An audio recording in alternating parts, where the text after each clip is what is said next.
자, 오늘 4주차죠. 4주차. NLP 변화의 메커니즘입니다. 어떻게 변화할 것인가. 그래서 모든 학습 행동 변화는 무의식, 잠재의식 차원에서 일어난다라는 걸 좀 이해를 해보겠습니다. 우리 무의식, 잠재의식의 어떤 패턴, 프로그래밍이 설정되지 않으면 진정한 변화는 일어나는 게 아니다라는 거죠. 그런 점에서 이제 의식적인 차원에서 몇 번 반복을 해보는 것은 아무 의미가 없어요. 뭐 운동을 몇 번 해본다고 해서 운동 체질이 되는 거 아니잖아요. 맞습니까? 공부도 며칠 뭐 어떤 책을 읽고 공부를 해본들 그게 내 것이 되는 건 아니잖아요. 그러니까 모든 건 습관화되고 패턴화가 되고 프로그래밍이 되어야 된다는 거죠. 그럼 패턴화 되었다는 걸 어떻게 알 수 있느냐? 자, 애를 쓰지 않아도 내가 잘하고 있느냐 이걸 봐야 돼요. 노력을 하지 않아도 내가 잘하고 있느냐 이걸 점검해 봐야 된다는 거죠. 이런 거죠. 자, 무의식적 반응. 내가 원하는 게 무의식적 반응으로 연결되었느냐를 확인해 보는 거죠. 뭐 사고, 감정, 행동 반응에 있어서 뭐 자동화된 반응. 한번 따라 읽어보겠습니다. 자, 자동화된 반응. 자연스러운 반응. 습관화되고 반복적인 반응. 저절로 일어나는 반응. 나도 모르게 하는 반응. 별 생각 없이 하는 반응. 여기 이제 무의식적 반응인데 여러분들이 원하는 게 무의식적 반응으로 연결되게 된다는 거죠. 나는 애를 쓰지 않지만 말을 잘하고 있다. 나는 애를 쓰지 않지만 자신감이 넘친다. 나는 애를 쓰지 않지만 뭐 강의를 잘하고 있어. 나는 애를 쓰지 않지만 뭐 사람들과 대화 소통을 잘하고 있어요. 이렇게 애를 쓰지 않는 상태에서 잘하고 있는 그 상태가 될 때 무의식적 반응이 되는 거죠. 그래서 이제 여러분들이 지금 그 무의식적 반응이 부정적인지 긍정적인지를 이제 확인해 보는 거는 어떤 거냐면 발표를 할 때 나도 모르게 긴장이 된다. 이건 뭐죠? 부정이죠. 발표를 할 때 나는 나도 모르게 편안해진다. 말이 술술 잘 나온다. 이건 뭐죠? 이건 긍정이죠. 그러니까 나도 모르게 하는 반응이 부정이라면 여러분들이 계속 프로그래밍을 설정해야 되는 겁니다. 대부분 사람들이 이제 생존 모드에 있기 때문에 불안한 거예요. 생존 모드. 그러니까 생존 모드와 창조 모드가 있거든요. 우리 무의식은. 근데 생존 모드에 있으면은 생존 모드는 이제 교감신경계 아닙니까? 교감신경계는 호흡이 짧아지고 뭔가 에너지를 이제 쉽게 말하면 이제 소진하는 상태지. 근데 창조 모드는 부교감신경 상태, 에너지를 얻는 상태, 에너지를 충전하는 상태죠. 핸드폰으로 본다면 에너지가 계속 방전돼 버렸을 때 에너지, 핸드폰 사용하기 좀 힘들어지겠죠? 앵꼬 놨다 그러면 핸드폰이 작동이 안 되잖아요. 우리도 에너지를 계속 소진해가지고 에너지가 없어요. 그럼 말을 잘할 수가 없는 거죠. 그 에너지의 중심에 뭐가 있냐면 바로 사랑이라는 사랑. 내가 충분히 사랑을 주입해서 심리적 에너지가 충만해요. 그러면 말을 잘하는 쪽으로 하고, 사랑이 계속 인출돼가지고 이 심리적 에너지가, 즉 심리적 산소가 부족해요. 그럼 말을 잘할 수가 없는 거죠. 그러니까 말을 잘할 수 있는 에너지는 바로 사랑이고, 사랑은 바로 심리적 산소다. 대부분 스피치만 그런 게 아니라 부정적인 패턴을 갖고 있는 사람들은 다 사랑이 부족합니다. 우울증, 불안증, 공황장애, 불면증, 다 사랑의 부족이죠. 사랑은 심리적 산소, 즉 심리적 산소가 부족하면 숨쉬기 힘들죠. 맞아요? 숨쉬기 힘드니까 생존에 매달린 거예요. 생존. 근데 사랑이 충만하면 심리적 산소가 많이 주입되어 있기 때문에 우리가 숨쉬는 게 편안하잖아요. 그래서 이제 창조적인 쪽으로 가는 거죠. 뭔가 주고 나누고 이렇게 되는 거지. 마치 호수물에 빠져 있는 사람이 숨을 못 쉬잖아요. 호수물에 빠진 사람이 허우적대면서 말을 잘할 수 있을까요? 말을 잘할 수 없겠죠. 호수물 밖으로 나와가지고 숨을 제대로 쉴 수 있을 때 그때 이제 말을 잘하는 겁니다. 이해되시나요? 이렇게 물리적 산소가 있는 것처럼 심리적 산소가 있다. 심리적 산소가 부족하냐 충만하냐.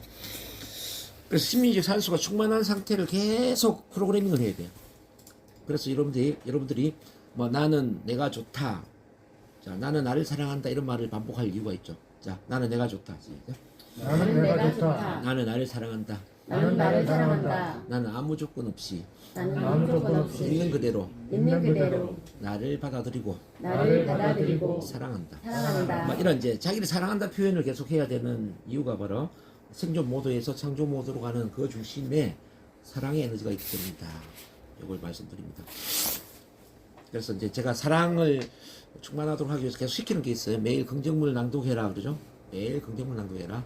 매일 자기 긍정 대화를 하세요. 나 자신과 사랑의 대화를 하는 거 훈련. 매일 감사일기를 쓰세요. 아까 감사일기 제가 강조했죠. 감사일기를 쓰세요. 매일 NLP 심상화 또는 체면 암시를 하세요. 이런 이야기를 제가 많이 드립니다. 그렇게 하고 있는 분 고개 까딱까딱 한번 해보세요. 자, 이거는 우리가 산소를 얻기 위해서 하는 활동들이에요. 산소. 이걸 하지 않으면 산소가 또 부족해진단 말이에요. 어쨌든 이제 이렇게 이제 무의식적 반응이 부정에서 긍정으로 가야 된다. 자, 앞에 나왔을 때 애를 쓰지 않아도 그냥 말이 술술 잘 나오는 상태. 뭐 애를 쓰지 않아도 목소리가 안정이 되고 뭐 사람들 바라보는 눈빛이 또 편안하고 부드럽고 이렇게 이제 말이 나오는 상태로 가야 되는 거죠. 이렇게 무의식적 반응이 부정에서 긍정으로 가기 위해서는 뭐가 필요하냐? 바로 의식과 무의식의 통합이 필요합니다. 자, 진정한 변화를 위해서는 의식과 무의식의 통합이 필요하다. 크게 시작. 진정한 알기에서는 의식과 무의식의 통합이 필요하다.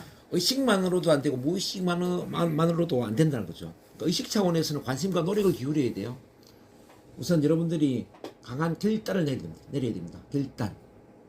그리고 선택과 집중을 하면서 관심과 노력을 기울이는 겁니다. 결단이 뭐죠? 영어로 decision. D는 몸으로부터 decision을 잘라내는 거예요. 잘라내는 거. 그러니까 decision은 잘라내는 겁니다. 즉 변화되는 것으로부터 변화되지 않는 모든 것들을 잘라내는 겁니다. 즉 말을 잘하는 것에 필요한 다양한 이런 활동들로부터 나머지를 다 잘라내는 거죠. 긍정문을 읽는 것부터 낭독하는 것에서 방해되는 거 잘라내는 거예요. 자기 긍정 대화를 하는 것에서 방해되는 거 잘라내는 거죠. 감사일기 쓰는 것에서 방해되는 거 잘라내는 겁니다. 뭐 NLP 심상화, 체면 자기 암시 이런 거 해야 되는데 방해되는 게 있잖아요. 잘라내는 거죠. 일요일날 센터에 나와야 되는데 또 방해되는 게 있잖아요. 잘라내는 거죠. 결단은 잘라내는 거예요. 근데 여러분들 이제 하다 보면 또 뭐 친구들도 만나야 되고 가족 모임도 있고 뭐 여러 일들이 생기잖아요. 그래서 제가 항상 이야기 드리는 게 항상 좋은 선택과 위대한 선택 중에 위대한 선택을 하십시오라고 제가 말씀드립니다. 위대한 선택. 위대한 선택은 뭐고 좋은 선택은 뭐냐를 생각해 봐야 돼요. 좋은 선택은 지금 당장 내가 급하게 해야 될 어떤 일들. 이게 좋은 선택들이에요. 친구 만나고 가족들과 또 가족 모임을 갖고 여행을 떠나고 다 좋은 거예요. 나쁜 거 아닙니다. 하지 말라는 게 아니에요. 근데 그보다 더 위대한 선택을 해야만 여러분 인생이 바뀔 수 있다는 거죠. 그 위대한 선택은 뭐냐? 지금은 급하지 않지만 장기적으로 반복하면 좋은 거예요. 제가 뭐라고 그랬죠? 지금은 급하지 않지만 지금은 급하지 않지만 장기적으로 반복하면 좋아지는 것. 여기 하루 빠질 수 있어요. 근데 여기 계속 오다 보면 장기적으로 좋아질까요? 안 좋아질까요? 좋아져요. 좋아지죠. 긍정문 하루 빠질 수 있어요. 긍정문 낭독. 근데 계속 읽으면 어떻게 될까요? 좋아지죠. 맞아요. 제가 시키는 거는 지금 당장 급한 건 아니에요. 그렇지만 이걸 반복적으로 계속 실천하다 보면 장기적으로 좋아지는 그런 활동들이다. 그래서 제가 이제 뭐라고 말씀드리냐면은 변화라는 것은 복잡한 것을 반복하는 게 아니다. 누구나 할 수 있는 쉽고 단순한 것을 지겹도록 반복하는 것이 바로 변화다. 이야기가 드리죠. 뭐 긍정문 낭독, 뭐 자기 긍정 대화, 감사일기, 뭐 NLP 심상화, 뭐 체면 자기 암시 이런 건 어려운 게 아니거든요.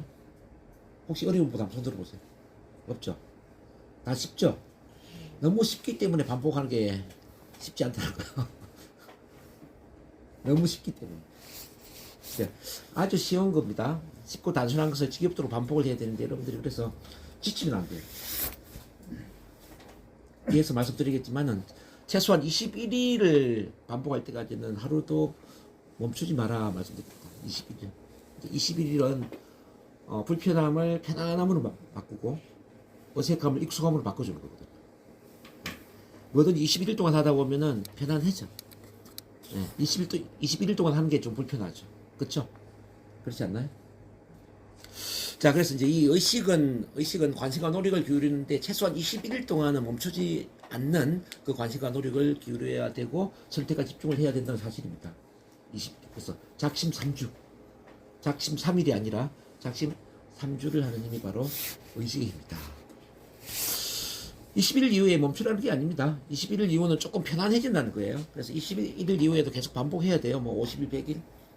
꾸준히 하다 보면은 어느 순간에 이제 의식적으로는 노력을 하지 않더라도 그냥 우리 무의식의 패턴 또는 습관화 프로그래밍이 설정이 될 수가 있어요. 그러니까 무의식적 프로그래밍은 다른 게 아니라 앞서 말씀드렸던 것처럼 애를 쓰지 않아도 그냥 자동적으로 저절로 잘하는 상태, 이렇게 가는 상태가 바로 무의식적 프로그래밍이다. 근데 이제 이 무의식적 프로그래밍을 빠르게 좀 단축시킬 수 있는 방법이 있는데, 그게 뭐냐면은 바로 트랜스를 활용하는 힘입니다. 트랜스. 자, 트랜스가 뭐라고 그랬죠, 제가 예전에? 트랜스는 고도로 이완되고 집중된 상태. 고도로 이완되고 집중된 상태. 즉 몸의 긴장이 풀리고 아주 온몸이 편안하게 이완되면서 한 가지 생각이 집중되는 상태. 그래서 제가 이제 NLP 심상화하고 체면 자기 암시를 계속 반복적으로 좀 훈련하라고 하는 겁니다. 자, 음성 파일도 드리고 또 뭐 유튜브에 들어가면 많이 있어요. 그런 거 많이 하다 보면은 내 몸이 그냥 편안해지고 어느 순간에 원하는 그런 스피치의 목표에 집중이 될 수가 있습니다. 그렇게 해서 이제 트랜스의 힘을 잘 활용하는 게 이게 아주 속도를 달리한다. 또 화요일날 제가 또 하는 게 있거든요. 화요일 체면 NLP 치유 명상이라는 프로그램이 있습니다. 여러분들이 트랜스의 힘을 좀 빠르게 활용할 수 있도록 제가 2시간짜리로 만들어 놓은 거거든요. 그런 것도 한번 참고를 해봐요. 꾸준히 하다 보면 큰 도움이 될 수 있습니다. 우리 어때요? 우리 이명수 선생님 화요일 참고해 보니까? 네, 많이 좋아지고 있는 것 같아요. 네. 네, 네. 이게 많이 좋아질 거예요. 네, 네. 음. 편안해. 도움 많이 받고 있어요. 네. 제가 진짜 그거는 봉사 차원에서 만들어 놓은 거예요. 이 12주 과정은 15만 원짜리로 만들어 놨어요. 그거는 돈을 벌지 않겠다는 거예요. 돈을 위해서 만든 게 아니라 여러분들한테 정말 도움을 드리기 위해서 만들어 놓은 거기 때문에 꼭 한번 참가해 보시기 바랍니다. 그래서 그 화요일 날 치유 명상 프로그램을 통해서 빠르게 무의식에 긍정 창조 모드를 세팅을 해야 된다. 그러니까 생존 모드에서 창조 모드로 프로그램 자체가 바뀌어야 된다는 겁니다. 이거 스피치만 그런 게 아니라 이제 인생도 그런 겁니다. 인생. 여러분들 마음속에 나도 모르게 불안하다. 나도 모르게 미래가 좀 불안해지고 걱정이 되고 고민이 생기고 스트레스를 받고 그런 마음이 많다면 여러분들은 생존 모드에 있는 거예요. 생존 모드. 근데 반대로 나도 모르게 모든 게 기쁘고 감사하고 사랑이 넘치고 일이 잘 될 것 같고 이렇게 이제 긍정적인 그런 생각이 무의식적으로 느껴지죠. 창조 모드라는 거죠. 그래서 메인 감정, 그러니까 주 감정이 부정이냐 긍정이냐 봐야 돼요. 애를 쓰지 않지만 자신감이 넘친다. 애를 쓰지 않지만 매사가 감사하다. 애를 쓰지 않지만 만나는 모든 사람이 참 좋다. 내가 하는 일이 너무너무 좋고 열정이 넘치고 일이 잘 될 것 같고 이게 이제 긍정적인 이런 느낌들이 애를 쓰지 않더라도 나를 지배하고 있다. 그럼 이건 창조 모드예요. 창조 모드. 네. 긴장되고 불안하고 스트레스 받고 고민이 많고 이러면 이건 생존 모드죠. 그래서 빨리 생존 모드에서 창조 모드로 내 무의식의 패턴을 바꿔야 되는데 그게 애를 써서 되는 건 아니다 이 말이죠. 그걸 바꿀 수 있는 가장 좋은 방법은 바로 치유 명상을 합니다. NLP 체면을 통해서. 그 치유 명상의 기본 원리는 뭐냐면은 항상 고양된 감정, 지금 이야기했던 고양된 감정, 감사, 기쁨, 사랑, 어떤 감동, 감격, 감탄 이런 긍정적인 기분이 있잖아요. 이 기분하고 내가 원하는 미래상, 미래에 이루고자 하는 어떤 목표가 연결되면서 그게 이제 양자 파동자가 연결돼요. 양자 파동자. 양자 파동장이 뭔지 아시죠? 우주의 양자 파동자가 연결되면서 막 끌어당김의 법칙이 작동이 된다 이거죠. 그래서 요거는 그냥 애를 써서 되는 건 아니기 때문에 여러분들이 트랜스의 힘을 활용해야 됩니다. 몸을 고도로 이완시키고 집중된 상태에서 지금까지 살아오면서 감동하고 감격하고 감탄하고 기쁨을 느끼고 사랑에 충만하고 이렇게 긍정적인 감정들을 최대한 좀 끌어낼 수 있는 그런 이제 명상력이 필요하고요. 그러면서 내가 원하는 미래가 지금 이루어진 것처럼 생생하게 심상화를 하고 그 심상화한 그 이미지와 고양된 감정이 연결될 수 있도록 그렇게 또 심상화를 해야 돼요. 그걸 가지고 또 우주의 에너지 이제 파동, 양자의 파동장으로 또 연결시켰어. 체면 암시까지 하면 좋죠. 그 제가 저기 카톡에 올려놓은 그런 시험 영상 그 유튜브도 있으니까요. 그것도 한번 들어보시고 실제 참가해 보면 좋겠다라는 걸 말씀드립니다. 아시겠죠? 이렇게 이제 의식 차원에는 관심과 노력을 기울이고 무의식 차원에서는 새로운 프로그래밍을 해라. 그래야만 우리가 진정한 변화를 일으킬 수 있다. 자, 그래서 21일 의식 차원의 관심과 노력을 위해서 21일 집중 반복이 중요하다는 겁니다. 21일은 습관 중력에 힘이 작동되고 시골 펌프에 물이 녹게 만드는 그 기간이라고 보시면 돼요. 펌프 다 아시나요? 시골에? 네. 펌프 이제 물을 녹게 만들려면 마중물을 한 바가지 퍼놓고 세게 저어줘야 되지 않습니까? 이렇게. 근데 일단 물이 녹으면은 일정한 압력을 가하더라도 물은 지속적으로 녹죠. 그렇죠? 그러니까 21일은 바로 이렇게 물이 녹도록 하는 기간이죠. 그래서 힘이 들지. 불편하고 어색하고 두렵기도 하고. 그게 21일입니다. 또는 이제 습관 중력. 우리가 이제 아폴로 13호를 1958년도에 달나라로 이제 비행을 하다 보니까 대기권 안에서 우리 대기권 안에서 90%의 에너지가 소모가 되는 거예요. 이제 대기권 밖에 나가서 진공 상태에서 달나라로 가는데 10% 에너지만 가지고 날아가더라는 거죠. 왜 그럼 대기권 안에는 90% 에너지가 소모되었을까요? 바로 중력이 작동이 돼요. 중력이 작동되니까 에너지가 많이 들었다는 거죠. 우리에게도 이제 습관 중력이 있습니다. 습관 중력. 자, 과거에 많이 반복했던 것은 편안하게 느껴지는데 새로운 행동은 왠지 모르게 불편한 거죠. 마치 달리는 기관차는 달리고 싶고 멈춰 있는 기관차는 어때요? 멈춰 있고 싶죠. 맞습니까? 우리도 마찬가지예요. 지금까지 한 번도 긍정문을 낭독해 본 적이 없어요. 갑자기 매일 긍정문을 한 10분씩 낭독하라고 시키니까 쉽지 않은 거죠. 안 하고 싶죠. 늦잠을 계속 자던 사람은 일찍 일어나는 게 힘들잖아요. 운동 안 하던 사람이 운동하려고 하면 좀 힘들죠. 그래서 새롭게 뭔가를 하려면 계속 뭔가 과거로 끌어당기는 과거로 계속 이제 돌아가고자 하는 그런 과거 회귀 본능이 있다는 거죠. 이걸 여러분들이 잘 끊어내요. 그래서 단단히 마음을 먹어야 되죠. 내가 21일 동안 무슨 일이 있더라도 나는 절대 포기하지 않겠다. 나는 반드시 21일 동안은 밀고 나가겠다. 자, 이런 마음의 결단을 단단히 내려야 되는 거죠. 그래서 항상 21일, 자, 나는 21일 동안은 21일 동안은 반드시 반드시 밀고 나간다. 절대 포기하지 않는다. 절대 포기하지 네, 않는다. 자, 이런 마음의 각오를 가지고 시스템을 실천해 주라는 거죠. 아시겠죠? 이렇게 하면은 이제 불편함이 편안함으로 바뀌고 어색함은 익숙함으로 바뀝니다. 두려움은 자신감으로 바뀝니다. 이걸 이제 학습의 4단계로 좀 연결시켜 보면요. 모든 학습은 이런 4단계를 거쳐서 5단계에 가르치는 단계로 갑니다. 1단계는 뭐냐면은 1단계는 인식하지 못하는 무능력 단계입니다. 인식하지 못하는 무능력 단계. 이게 이제 뭐냐면 내가 부족하다는 걸 모르고 살아가는 단계예요. 내가 발표 불안이 있는지 긴장 떨림이 있는지 뭐 이런 거 신경 쓰지 않고 살아가는 거죠. 실제 이 세상에는 발표 불안을 갖고 있는 사람이 한 70%가 돼요. 여러분들은 인식을 하는 분이고요. 자, 발표 불안이 있지만 그냥 살아가는 사람들이 70%라는 거죠. 근데 이제 그럼 여러분들이 왜 여기 왔느냐, 그죠? 바로 2단계로 왔기 때문에 2단계. 2단계는 인식하는 무능력 단계. 아마 여러분들이 어느 순간 인식을 했을 겁니다. 뭐 회사에서 브리핑을 하거나 뭐 자기 소개를 하거나 그때 너무 심하게 긴장하고 떨었던 경험이 있을 거예요. 맞습니까? 이제 그 인식을 하면서 여러분들이 결단을 내리는 거죠. 아, 내가 그대로 있을 것인가? 아니면 내가 단단히 마음을 먹고 도전을 해서 내가 말을 잘하는 단계로 갈 것인가? 여기 이제 기록가 있다고. 2단계, 3단계로 가는데 3단계는 이제 인식하는 능력 단계. 이거는 뭐냐면 이제 여러분들처럼 애를 쓰면서 의식적으로 노력을 하면서 말을 잘하는 능력을 갖춰가는 거죠. 일단 센터에 넣으면 뭐 좀 말을 잘할 것 같죠? 그죠? 근데 안 넣으면 어때요? 과거로 돌아가죠? 이게 3단계예요. 계속 애를 쓰면은 좀 잘하는 것 같은데 애를 쓰지 않으면은 계속 과거로 돌아가려고 한단 말이죠. 그러니까 인식하는 능력 단계. 인식을 한다는 이야기는 내가 애를 쓴다는 거예요. 노력을 한다는 거예요.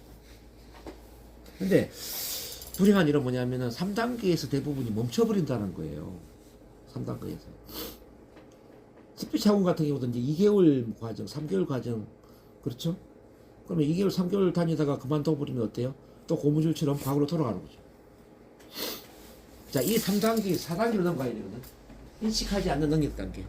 이 인식하지 않는 능력 단계는 이제 애를 쓰지 않아도 잘하는 단계예요. 자, 애를 쓰지 않아도 잘한다. 이건 무슨 의미죠? 난 준비를 안 하고 여기 나왔는데 그냥 말이 잘 나오는 거죠. 준비를 안 하고 강의를 하는데 강의를 아주 잘해요. 준비를 안 하고 내가 회의를 주관하는데 아주 회의에서 발표도 참 잘해. 애를 쓰지 않아도 참 잘한다. 이게 바로 이제 4단계입니다. 그래서 여러분들이 계속 나와야 되는지 오지 말아야 되는지를 이제 체크할 수 있는 부분이 뭐냐면 바로 여기죠. 여기죠. 나는 애를 써야만 잘한다. 즉 준비를 해야만 잘한다. 3단계. 나는 준비를 하지 않아도 잘하고 있다. 4단계. 준비를 해야만 잘한다는 3단계죠. 그럼 어떻게 해야 돼요? 준비를 하지 않아도 잘할 때까지 반복해야 됩니다. 네, 준비를 하지 않아도 잘할 때까지 반복해야 된다. 그럼 준비를 하지 않아도 잘해. 4단계. 이게 끝이냐? 그게 아니에요. 준비를 하지 않아도 난 참 잘하는데 그걸 난 누군가한테 가르쳐 주고 싶어. 그래서 강사 단계까지 가야 된다. 자, 누군가한테 가르칠 때까지는 제대로 학습한 게 아니다. 제대로 변화된 게 아니다. 라는 걸 아셔야 되는 거죠. 그래서 제가 가르치는 훈련을 시키는 겁니다. 가르치는 훈련. 여러분들도 강사를 꿈을 꾸시기 바랍니다. 오후에는 지금 그 강사 훈련을 하고 있거든요. 우리 이명숙 선생님, 김윤덕 선생님 두 분이 지금 오후 2시부터 6시까지 가르치는 훈련을 하고 있죠. 똑같은 교재입니다. 그 교재를 가르치는 훈련을 제가 시켜드리고 있습니다. 그래서 여러분들도 만약에 필요하다면 가르치는 훈련에 한번 도전을 해보시길 바랍니다. 그냥 대충 발표만 할 게 아니라 그 교재 자체를 한번 가르쳐 보세요. 그 교재를 가르칠 수 있다면 아마 여러분들은 뭐 굳이 애를 쓰지 않아도 잘할 거예요. 자, 발표도 그렇고 이제 뭐 운전하는 것도 같은 맥락인데 운전을 가지고 다시 한번 예를 들어 볼게요. 시골의 할머니는 운전을 잘 못하지만 운전에 신경을 쓸까요? 신경 못 쓰죠? 그럼 이제 시골 할머니가 운전을 못하지만 1단계 신경을 안 쓰는 단계에 살고 있는 겁니다. 근데 시골 할머니가 도해지로 이제 이사를 온 거예요. 근데 이웃집에 다른 할머니들은 다 자동차가 있어. 뭐 쇼핑도 자동차로 이제 운전하면서 하고 뭐 어쨌든 자동차 없는 사람이 없어요. 이때 이제 할머니가 느끼죠. 아, 나는 운전을 못하고 있네. 나도 운전을 배워서 자동차 운전을 해야 되겠네라는 걸 깨닫게 됐죠. 그래서 운전 학원에 등록을 해가지고 이제 면허도 따고 운전을 연습을 해요. 그렇지만 잘하는 게 아니죠. 뭐 파킹도 좀 힘들고 뭐 사고를 낼 때도 있고. 그렇지만 어쨌든 애를 쓰면 운전을 좀 잘한다. 이게 3단계죠. 근데 이 할머니가 1년, 2년 계속 이제 운전을 많이 하다 보니까 어떻게 되죠? 이제 운전이 내 몸처럼 느껴지는 겁니다. 내 몸의 일부처럼. 뭐 이웃집 할머니도 태워가지고 막 커피도 마시면서 이렇게 운전을 잘하더란 이야기야. 그러니까 베스트 드라이버가 된 거죠. 이게 몇 단계? 4단계죠. 근데 이 단계를 거쳐서 이제 옆에 또 어떤 할머니가 운전을 잘 못해요. 뭐 운전 면허를 따고 싶어해. 그래서 그 할머니를 학교 운동장에 이제 같이 가가지고 운전을 하도록 도와주는 거죠. 옆에서 코치도 해주고. 이 단계는 뭐죠? 바로 가르치는 단계. 이렇게 이제 모든 학습은 5단계까지 이동을 하고 있다라는 거. 그래서 이걸 왜 제가 말씀드리냐면은 여러분들이 5단계까지 가시라는 겁니다. 발표 불안을 갖고 있다라는 것은 발표 불안 코치 강사가 되라는 겁니다. 여러분들. 내가 우울증을 갖고 있다는 것은 우울증을 치료하는 심리치료사가 되라는 거예요. 항상 내 문제의 반대를 생각하시라는 거죠. 내가 어떤 문제를 갖고 있다는 것은 나처럼 문제를 갖고 있는 사람을 도와주는 전문가가 되라는 겁니다. 근데 저 또한 제가 그 대인 공포증도 있었고요. 뭐 제가 누누이 이제 이야기하지만 고등학교 2학년이 될 때까지는 친구가 거의 없었어요. 지금도 우리 친구들 만나가지고 이야기하려면은 할 이야기가 없어 저는. 등산 모임에 가지고 이제 우리 친구들하고 막 이야기할 때가 있거든요. 친구들은 참 할 이야기가 많아. 저는 할 이야기가 없어요. 이게 이제 저희 뭐 초중 고등학교 때 저희 스타일입니다. 할 이야기가 없으니까 항상 저는 묵묵부답으로 이제 가만히 이야기만 듣고 있고 누가 보더라든지 존재감이 없는 그런 사람이었단 말이에요.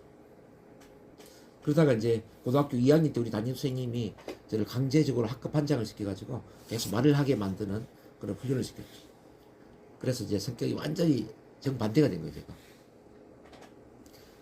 그래서 뭐 지금 이제 중학교 고등학교 때 친구들 만나보면은 아, 너가 어떻게 이렇게 강의를 하고 뭐 심리 치료하고 이렇게 말하는 쪽에 일을 하는지 참 이해가 안 된다고. 너 그때 그렇게 쑥맥이고 그렇게 내성적이고 말을 못했던 너가 어떻게 이렇게 강의를 하냐고.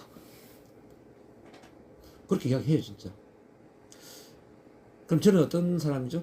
저 또한 여러분들처럼 뭐 대인공포증이나 발표 불안증이나 이제 이런 스피치에 문제가 있었던 사람이지만 지금은 어떻게 됐죠? 정반대가 됐다는 겁니다. 스피치 관련 일을 하다 보니까 제 인생도 바뀌는 거죠. 그래서 여러분들이 꼭 직업적인 게 아니라 할지라도, 즉 취미 활동이라 할지라도 여러분들이 갖고 있는 그 문제를 통해서 다른 사람을 도와주는 그런 문제 해결사가 되면 좋겠다. 좀 더 가르치는 단계까지 목표를 가져보는 게 좋겠다라는 말씀 드립니다. 자, 이해되셨나요? 네.